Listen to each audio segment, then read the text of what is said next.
તાળી એક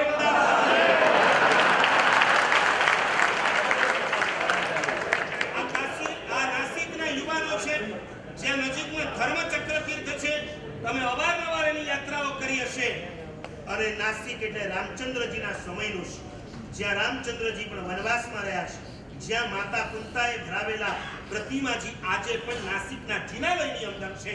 આવી પ્રાચીન નગરી નાસિક હવેથી વિહાર સેવામાં જોડાય છે.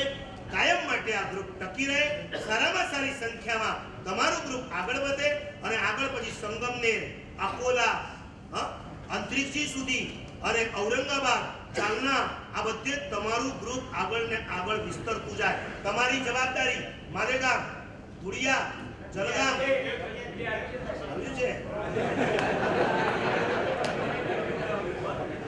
આ તો જલગામ, ઔરંગાબાદ, જાલના, અકોલા આ બધા વિસ્તારની અંદર જઈ અને તમે પણ પ્રેરણા કરજો. તેથી ભિવંડીનું ઋણ તમારા માથે ચડ્યું છે, આ રીતના ઉતારજો. ચાલો, બોલો શત્રુ જાગૃતિ આદેશ્વર ભગવાન કી જય.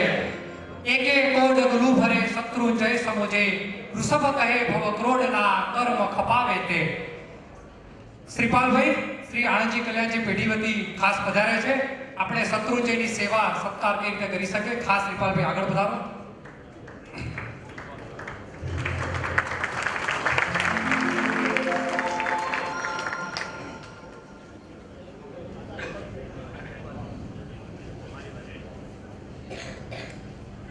પરમ પૂજ્ય આચાર્ય ભગવાન મહાબોધિ સુરી મહારાજ સાહેબને કોટી કોટી વંદના. પરમ પૂજ્ય ગુરુ ભગવંતોને કોટી કોટી વંદના.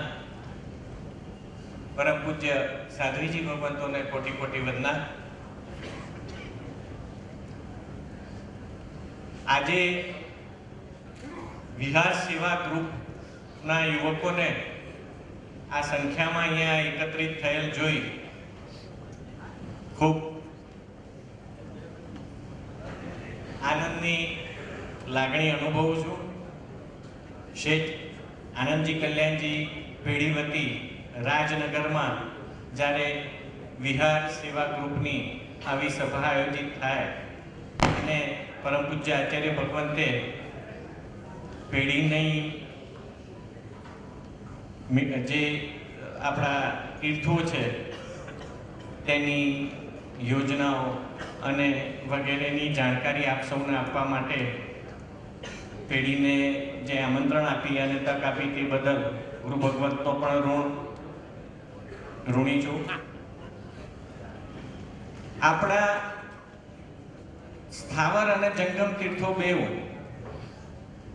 ગુરુ ભગવંતો અને ગુરુણીઓને જેમ વિહારમાં આપણે સાચવવાના છે તેમ સ્થાવર તીર્થોની પણ આપણે જે ભક્તિ કરીએ છીએ તે માટે મારે થોડી આપને જાણકારી આપવી છે. શ્રી આનંદજી કલ્યાણજી પેઢી વતી આપણો શેત્રુંજય, ગિરનાર, તારંગાજી, રાજસ્થાનમાં રાણકપુર, મક્ષીજી, શેરીશાહ વગેરે બધા તીર્થો, મૂછાળા મહાવીર, આ બધા જ તીર્થોમાં અલગ અલગ સ્વયંસેવકની પણ યોજના આપણે શરૂ કરી છે.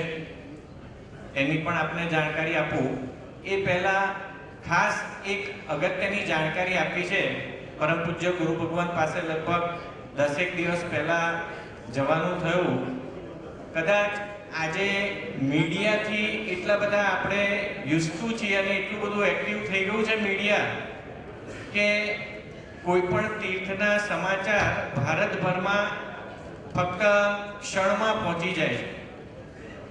પર્યુષણ પર્વ પહેલા કદાચ આપના બધાના વોટ્સએપ ઉપર શેત્રુંજય માટે એક મેસેજ ફરતો થયો હતો કે જૈનો જાગો, શેત્રુંજય ઉપર શિવાલય બની રહ્યું છે. ફોટા પણ ફરતા થયા હતા. શિવલિંગ હતું, ઉપર નાગની ફણા હતી.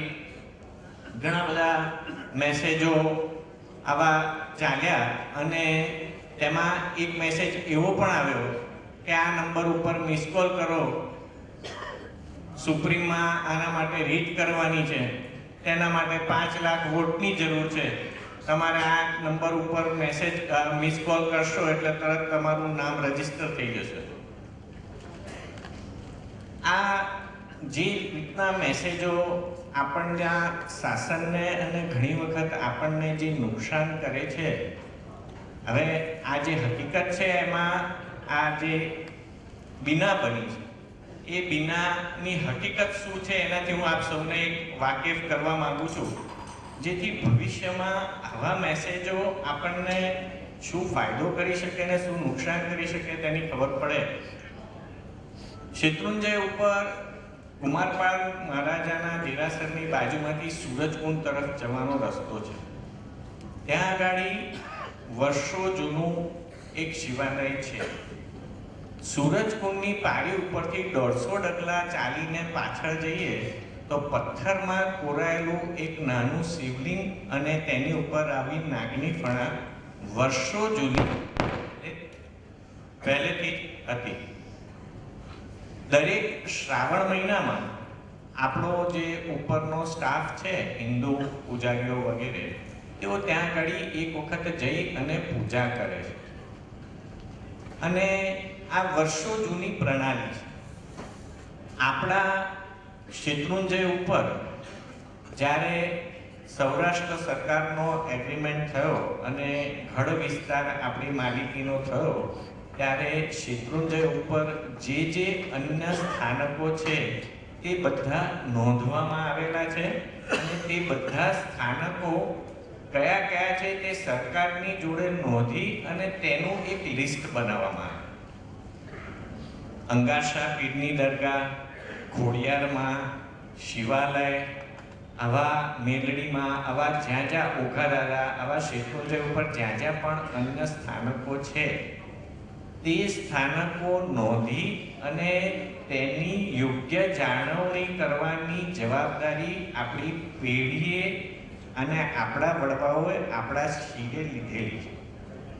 અને આપણે આપણા જૈન કોમ અને અન્ય કોમ સાથે સુમેળ સધાઈ રહે માટે આપણું મહાજન વર્ષોથી આ રીતની એક પ્રણાલી રાખી અને અન્ય ધર્મોને અને એ લોકોના ઈષ્ટદેવોને પણ યોગ્ય બહુમાન આપે તેવી એક પ્રણાલી અને પરંપરા આપણી છે અને જળવાઈ રાખી છે. આ આપણી એક મહાજનની આપણી એક મોટાઈ છે. તો આ જ્યારે શ્રાવણ મહિનામાં જ્યારે એ લોકોએ આને સાફસૂફી કરી અને સરખું કર્યું, ત્યારે જો આવી રીતના ફોટા અને આવી રીતની જો અલગ જાતના સમાચાર આપણે વોટ્સએપ ઉપર જે ફરતા થાય, તે નહીં કે આપણા જૈનોના માટે એક ચિંતાનો વિષય બને, પણ અન્ય વર્ગ વિગ્રહ પણ વધારે. કે કાલ ઉઠીને વિશ્વ હિન્દુ પરિષદ સાથે પણ આપણે ચર્ચા કરવાનો વારો આવે, બીજા અન્ય હિન્દુ સંસ્થાઓ સાથે પણ ચર્ચા કરવાનો વારો આવે. એ બધું ન બને માટે આજે આપ સૌ યુવકો સમક્ષ પેઢી વતી આ વાત હું મૂકું છું કે જ્યારે પણ આવી કોઈ પણ વાત આપના જાણમાં આવે, આપના વોટ્સએપમાં આવે, મીડિયા દ્વારા આવે, ફેસબુક દ્વારા આવે, કોઈ પણ મીડિયા દ્વારા આપને જાણકારી મળે તો ખાસ તેની ખરાઈ કરી અને પછી આગળ ફોરવર્ડ કરવા માટે વિનંતી. આવી જ્યારે પણ ખરાઈ કરવા માટે તમને કોઈ પણ પ્રશ્ન થાય તો આપ શેઠ આનંદજી કલ્યાણજી પેઢીને ચોક્કસ પૂછી શકો છો. મારે ફરી ફરીને કહેવું છે કે પેઢી એ આપના સૌની જ પેઢી છે. એમાં એવું કોઈ અલગથી સ્તર નથી કે ભાઈ આ પેઢીમાં આપણને કોણ જવાબ આપશે કે કોણ એ કરશે કે શું આમાં જવાબ નહીં મળે, એવું ન માનશો. બનવા જોગ છે. કોઈ વાર એક વાર ફોન કરવો પડે, 2 વાર ફોન કરવો પડે, યોગ્ય વ્યક્તિ સાથે આપનો ફોન ભેટો ન થાય, પણ આ ચોક્કસ તમારી પોતાની પેઢી છે. તમે ચોક્કસ આ વાતની ખરાઈ કરી. આવા કોઈ પણ સમાચાર આવે તો તમે જરૂરથી જાણકારી મેળવીને જ આવી કોઈ પણ વાતને આગળ વધારવા માટે અથવા ફોરવર્ડ કરવા માટે આપ ઉપયોગ રાખશો એવી વિનંતી.